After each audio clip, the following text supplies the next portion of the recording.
up? It's Key. Welcome back. Here's my social media if you want to follow me on there.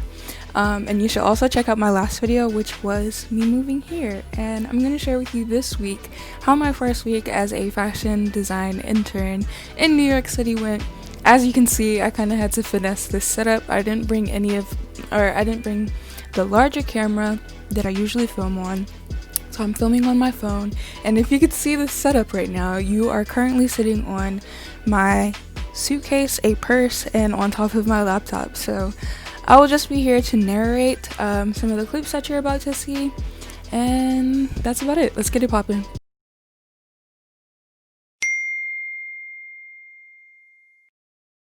On my first day, I woke up pretty early just to make sure I was able to get ready and get my schedule together. I still didn't know how long it would take me to actually get ready and get dressed and everything.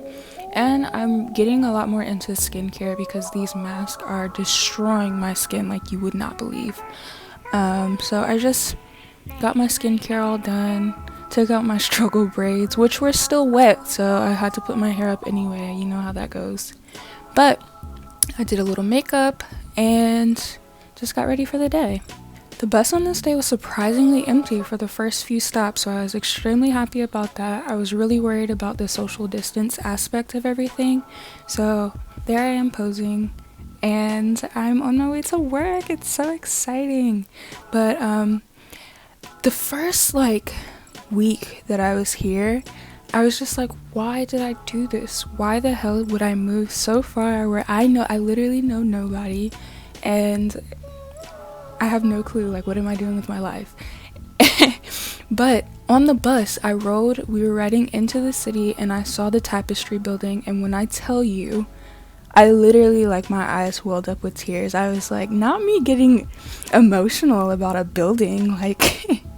If you don't know, the Tapestry building is the parent company or the umbrella company that houses Kate Spade and Coach. So I was just like, that's why I did this. I was just overwhelmed a little bit, but at first I was just like, why the hell am I here? So I get off the bus at Port Authority, which I told my boss, or the actual designer, that Port Authority was lit. I saw Starbucks and Jamba Juice right when I was getting off the elevator, and he giggled when I said lit. So yeah, maybe I need another word for it, but he said it was dirty, and I thought it was pretty cool. So yeah, I get off the bus at Port Authority, and I got off pretty early on the first couple of days. Like I said, I was just trying to map out my travel time and all of that kind of stuff because I'm still not used to the commute.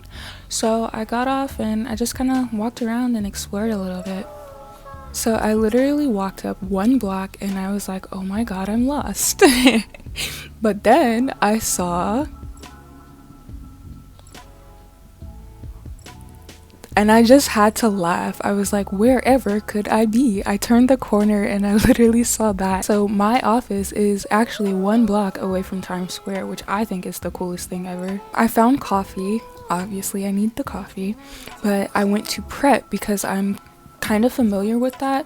When I was in Europe, when I was 16, I used to go downstairs every morning and get a Pret coffee, which is why I ended up with literally $7 in my bank account at 16 years old by myself in Europe. And I thought I was just gonna be homeless and not be able to get home, and my parents milked the hell out of it. They're like, oh, you spent all your money, you have $7, good luck getting back. But I went and got a coffee, and I wanted, the first thing I wanted was a bagel, and I wanted to know that somebody's Uncle Gino was in the back making them by hand from scratch. And I think I found something similar, and it was literally just a plain bagel with plain cream cheese, but it was so good.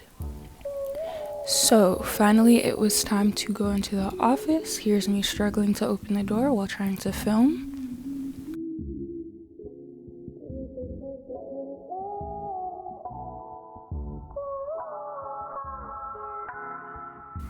And then once we get into the office, we use these things that kind of scan your forehead and is able to tell you your temperature. So my temperature checked out and I was able to get on the elevator, going to work. But the security guard was sweating me because obviously he had never seen me before, so I had to tell him where I was going and that it was my first day. Got onto the elevator, pressed my floor.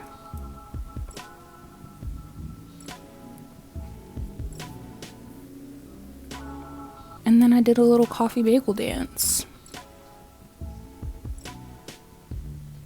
First day, or actually the first few days, I was kind of just like organizing fabric swatches. I was surrounded by fabric, so I didn't mind any of that. But for the upcoming season, which we are getting ready for a photo shoot in the first couple of days, I was just organizing the fabric swatches that were actually used in the collection. So what I organized was actually produced and used in the photo shoot, which I can possibly show you later, but obviously I can't now. Next day was kind of the same thing. I got off the bus pretty early and I had a lot of time to kill, so I went to find coffee. But I walked into this bakery and it was the prettiest thing I've ever seen. Honestly, the camera doesn't do it justice. I was literally just standing in front of these cake cases like a fat girl. But yeah, it was just so pretty. I was just waiting for my coffee. So actually this bakery is called Paris Baguette, and I just walked outside. They had a little like social distance chairs, and I got a oat milk latte, which was the bomb. And then as I was walking back, I saw Muji, which was so cool, and I guess I just walked into the street. I got so enamored by Muji that I needed to walk into the street. But what I noticed, crossing in Atlanta is so much different than crossing in New York. Like, I will not cross the street in Atlanta unless I have the right of way. In New York, I feel like people are more like succinct. Atlanta, they just be like driving and you have no clue where they're going. So that's a no. I will walk across the street in New York. Like, I feel like they're better drivers at some capacity. So then I got into the office, did a little coffee dance on the elevator.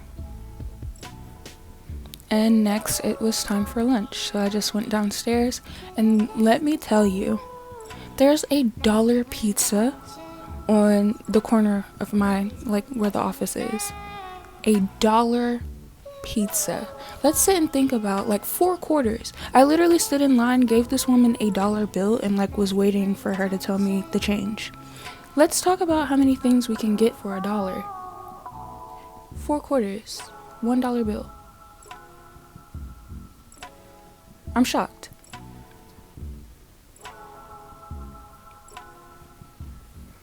So now I have my pizza. Did a little pizza dance on the elevator.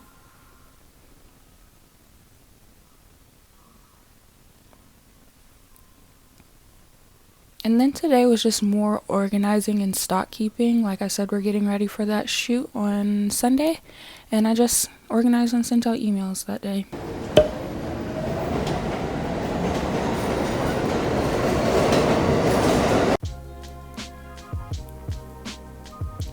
The next day was Saturday, so I didn't have to go in, and I decided to just explore. I took the subway uptown to Brooklyn and got boba, because what else was I gonna do? Obviously for a Saturday, I didn't expect the subway to be so empty like it usually is, but it wasn't too bad either. So the boba that I wanted was called Tiger Sugar, and I know of it because of BuzzFeed, and that's literally the only reason I went. It was in Chinatown. So I walked up that way and got my boba, went to the park and sat down. Then I took the train back towards Port Authority, and Times Square was kind of jumping by then because, like I said, it's a Saturday. But I walked past the Macy's display, and honestly, the lights were just so beautiful that it made me want to go inside, so I did. I was just overwhelmed by how much stuff was in there, so I just stayed in the makeup section and the skincare section, and I got like some face mask and something else. Then I went and got some more pizza because guess what? It's $1. I did a little pizza dance and I'm on my way back to the house. Part of my Macy's haul, I got a little green tea face mask, but I decided to do the other one. I also meant to mention that when I come home, I'm a crackhead for like sanitizing everything. I have a big bottle of Lysol that I spray myself down with, and like 15 things of wipes. So I get home and spray and sanitize everything down, and then, proceed with my night. Sunday was shoot day, so here's me walking to the bus stop. I look so pissed off. I woke up at 7 o'clock and I was just not having it. I'm not a morning person at all by any means or any stretch of the imagination. And I have to make it to Brooklyn by, I think, 8. Here's me outside of the shoot location. I had to press some buttons to get into this random secretive little loft thing, which was really cool. I got some coffee from this place up the street, like on the block, and it was not good. It was very like fancy in there, and I thought I was doing something by getting something with like smoked sea salt, and I was like very artisanal, but it was kind of gross. So basically my job for today was to steam everything, steam all the garments, and lint roll everything. So I steamed and lint rolled, make sure all the models were good, make sure everything looked good when the photographer shot, and then that was about it. I was just kind of model straightening and steaming and lint rolling all day, like from, I think we started set at like 10 after setup, and then I left at like 5, so I was literally steaming and lint rolling all day, which was cool. Like, it was exciting, but very tiring. I hope you enjoyed the first week of my fashion design intern in New York adventures, and I hope to continue this series. So if you like it, give me a thumbs up and subscribe to see more. Also, I just hope to have like a better setup, like camera quality setup and everything soon. So yeah, I'll see you next week. Bye.